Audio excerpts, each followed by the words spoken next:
तो बहुत सारे लोग पार्टी तराने बना बना के ला के देते होंगे। 2014 का जो धरना था 100 से ज़्यादा लोगों ने गाने बना के भेजे, तो मैं बीच बीच में जब मौका मिलता था हम चलाते थे। पश्तो के गाने इतने हिट हो गए कि हमें फिर वहाँ वाशिंगटन डीसी में जलसा कर रहे हैं तो वहाँ पे भी हमें लोगों ने कहा कि पख्तो संदर वो लग तो पश्तो गाना लगाओ, तो पश्तो गाना भी पॉपुलर हुआ। सिंधी हमारे कुछ गाने थे वो बहुत पॉपुलर हुए।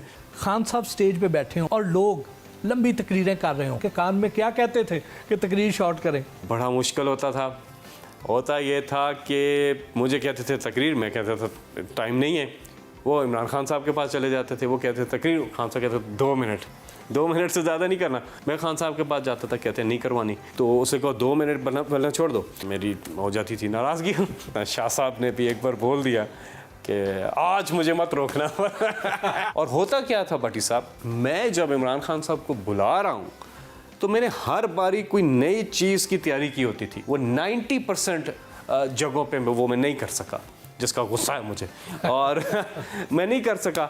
अब आपने रहनुमाओं को भी स्टेज से हटा दिया है, तो खान साहब को स्टेज पे कैसे बुलाएंगे? पाकिस्तान की आन है आप, पाकिस्तान की शान है आप, पाकिस्तान की पहचान है आप, पाकिस्तान की जान है आप, पाकिस्तान के कप्तान हैं आप, पाकिस्तान के खान हैं आप, इमरान खान हैं आप।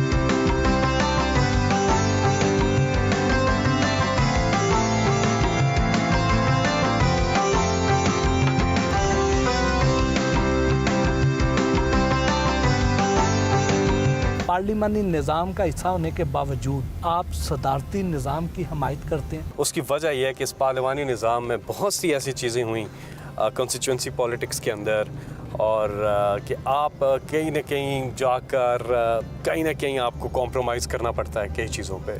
लेकिन सदारती निज़ाम में ये जो है कि प्रेसिडेंट जो है वो अपनी टॉप की टीम जो है वो लेके आता है। अगर हमारे पास लीडर इमरान खान साहब जैसे लीडर मौजूद हों तो मेरा ख्याल है इस मुल्क में जो है वो सदारती निज़ाम बहुत कामयाब हो सकता है। लेकिन ये मेरी ज़ाती राय है। इस वक्त हुकूमती कारकर्दगी पर बहुत से सवाल उठाए जा रहे हैं, तो ऐसे में जब आप मुख्तलिफ टीवी चैनल्स पे जाते होंगे तो वहाँ पे इसको डिफेंड करने में मुश्किल तो पेश आती होगी। बिल्कुल मुश्किल नहीं होती है। असल में इसमें आसानी इसलिए भी होती है भट्टी साहब बताने में कि पिछलों ने जो किया है ना इस मुल्क के साथ, उसके साथ कंपैरिजन करने में बड़ा मज़ा आता है।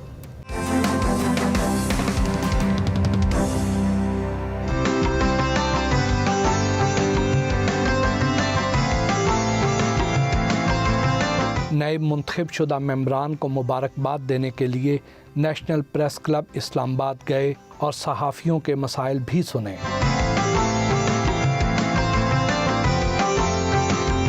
इस दौरान PTI रहनुमा सेनेटर ज़ीशान खानज़ादा भी हमराह थे।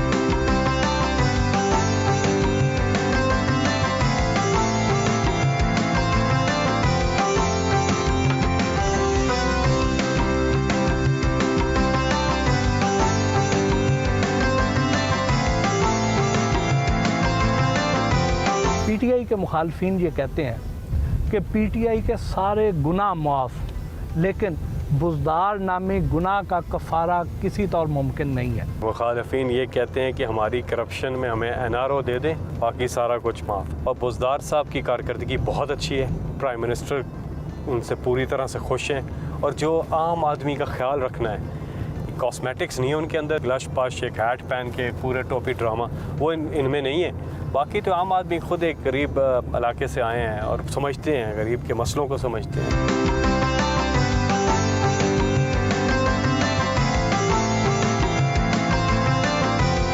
कोरोना लॉकडाउन के ख़ात्मे के बाद तफरीही मकामात पर लोगों के रुझानात का जायज़ा लेने पाकिस्तान मोनूमेंट भी गए।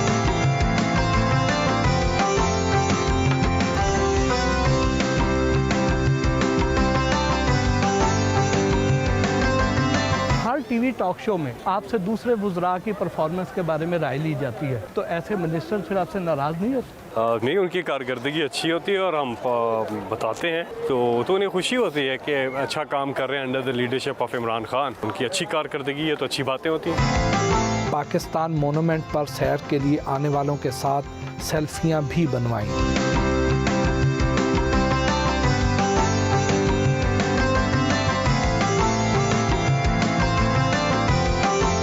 मारगला पहाड़ियों के दामन में कायम जिमखाना क्रिकेट ग्राउंड आए। आप फिल्म मेकिंग और एडवर्टाइजिंग को बहुत अच्छी तरह समझते हैं, तो आपके नज़दीक हमारी जो फिल्म इंडस्ट्री है उसके 3 बड़े मसाइल क्या हैं? अब एक तो डिस्ट्रीब्यूशन नेटवर्क हमारा ज़ाहिर है, स्क्रीन्स इतनी आउटलेट्स नहीं हैं। उसके अलावा बुनियादी मसाइल टैक्सेस के बहुत आते रहे, और फिर तीसरा बड़ा मसला जो है वो इसको इंडस्ट्री जो है वो नहीं बनाया गया, इनको लोन्स नहीं मिलते, जो इन्वेस्टर है जो इन्वेस्ट कर रहा है वो प्रोड्यूसर्स वगैरह के इशूज़ काफ़ी ज़्यादा। तो इसके ऊपर पूरी कम्प्रिहेंसिव एक फ़िल्म पॉलिसी जो है वो तरतीब दी जा रही है।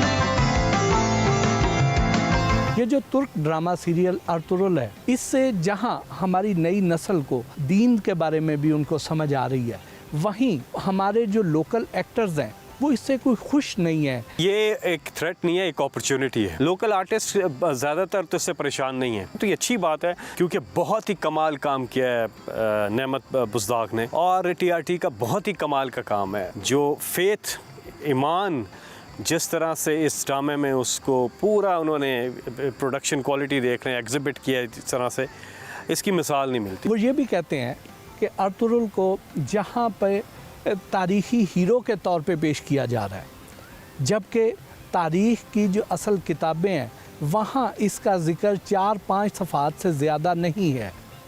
देखिए, ड्रामे में भी शुरू में लिखा हुआ है कि ज़ाहिर एक स्टोरी होती है मेन, उसके अंदर फिर इंग्रेडिएंट्स तो आप डालते हैं, फिक्शन उसको थोड़ा सा आप करते हैं, लेकिन बेसिक जो स्ट्रक्चर है वो तो वही है जो है।